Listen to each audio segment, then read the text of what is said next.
Thank you, Andy, for the invitation to talk about Indiana. But boy, I ought to tell the folks the size of town that I'm from first. A very small town, and we're located kind of poor. We're in a kind of a valley, I guess well, it's a rut, actually. We don't have any of this stuff like you have out here in California. We don't have any shows. Gosh, well, it's just Saturday night's the big night. I used to get all dressed up on Saturday and go out.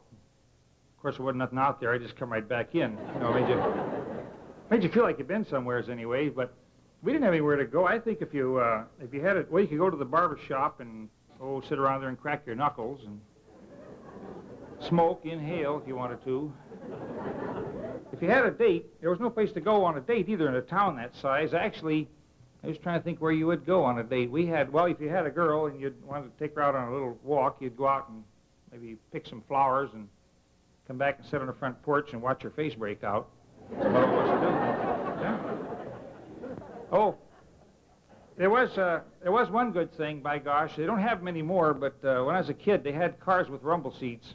And boy, that was a terrific place if you had a date. Anybody here, well, you get your girl in a rumble seat, and it's romantic. It really is. And, of course, it's a little cramped. Even in the summertime, when you can have the lid up, the darn thing is pretty, well... Oh, I'll tell you one place we used to go. We had a little amusement park, which was kind of fun. It was out by Muck Lake, which is just beyond the speed trap. It was, not very far out. But the amusement park was a swell spot because we had one thing out there that they call the Tunnel of Love. It was wonderful, very popular. In fact, a lot of us kids went through there instead of college. But it was we had one more thing. We had a band concert every Saturday, and it was really kind of fun. We had a big band, the Firehouse Band. There was, they played for everything. They played if there was a grass fire. They played if somebody was blowing up a stump, they'd come out. They played the night that they dedicated the big air hole at the fun house. It was another big night. And they played the night the firehouse burnt down, which was another very big night. Yeah. But actually, the band gave this concert, and of course all the boys I went to school with was in the band. And the one concert they gave on the 4th of July was kind of a bad deal. They had somebody put the bandstand right by the roller coaster, and they happened to play the Star Spangled Banner, and everybody on the roller coaster stood up.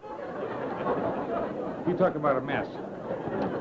But you know, most of the guys in the band went to school with me. There was Shorty Horsemeyer. I don't know if I mentioned him before. Shorty was a terrific kid. Oh, he was smart.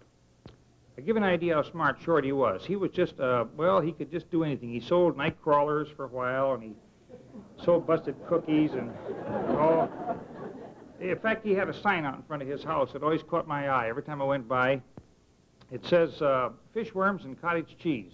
And that darn, well, he was a natural-born person. He really was. Shorty was, well, I'll tell you how smart he was. We had a test in school where you're supposed to put these square pegs in the round holes. He could do it. Of course, he was a strong kid anyways, and he just mashed them in there. But I'll tell you, Shorty was one of these guys, I don't know, he is a little bitty fella. I don't know if I mentioned how tall he was. I don't think he is, well, he was always short, even when he was a kid. He just was, he's just short. In fact, well, he's a midget, to tell you the truth, and we never knew it. He never said nothing. And we just thought he's acting a fool. My gosh, but it turned out that he was a midget, and, well, doggone it, he was ornery, too, sometimes. He loved show business. I remember the night the drive-in movie opened up, first time we had one, he gets a job out there, nice job, too. His job was, when the movie was over, he's supposed to go around bang on the cars with a stick. Well, he got to know everybody anyways. Why not? Oh, and he was just a natural showman. He loved to take these kind of places. He was always, one thing I know, he was just, well, they had an amusement park with a penny arcade, and Shorty was so darn small that he just was kind of mischievous sometimes. He used to crawl up inside that iron claw machine where they have the little grabber. He'd crawl up in there and eat all the free candy. It was very bad on his folks. When they wanted to get him home for dinner, they used to use up 4 or 5 nickels trying to get him out of there. Yeah. He was crazy in love, with one of the crumb packer girls. We had two sisters, and they didn't look like sisters, actually. They looked like brothers, to tell you the truth. They sort of raw-boned. And they were regular outdoor girls. I don't think that their folks ever let them inside very often. And those two girls, one of them, Hymeria was her name. Hymeria was quite a snappy. Do you know any of them girls? Well, I'll tell you, she had one big drawback, and Hymeria was the cutest one. She did wear very thick specs. She had glasses that was very thick, and I know nobody would ever want to date her on account of them glasses. She outgrew them later, but if you'd take her out on a date, you'd go to give her a kiss, and you'd be out there in the woods picking flowers, and you'd go to give her a kiss, she'd lean back a little bit, and the sun would shine through them glasses and set fire to the leaves. And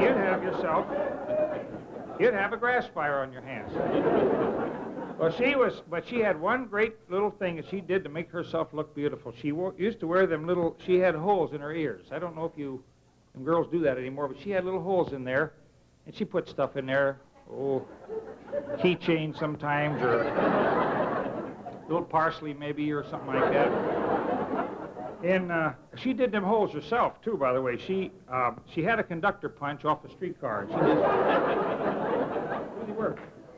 Well, I think that actually Shorty was crazy over her, and then actually what happened was he just give her up. She kind of snubbed him. She was very snooty anyway. She'd had her tonsils out. And he got crazy over her heavy-set sister, who was a terrific looker. She is a great big heavy-set girl, rode a motorcycle. And, she had a big belt, said whoopee on the front and everything. Oh, she's terrific. Well, she was heavy-set. She was so darn heavy. When she come out one time to the beauty contest, she wrecked the whole deal. I'll never forget it. She was as chunky as you'd ever get, and in fact, when she walked down the street, it looked like two hogs fighting in a gunny sack. Now, here she comes out to the beauty contest wearing a bikini, homemade bikini. It was made out of a hammock and two beach umbrellas. Hey, I better simmer down here. I'm going to talk too long, and I don't want to get you all riled up here. I got 10 after something. I don't know what. I lost my hour hand.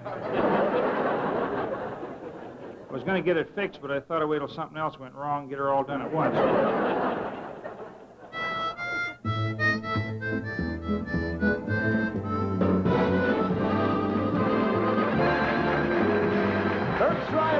Ladies and gentlemen.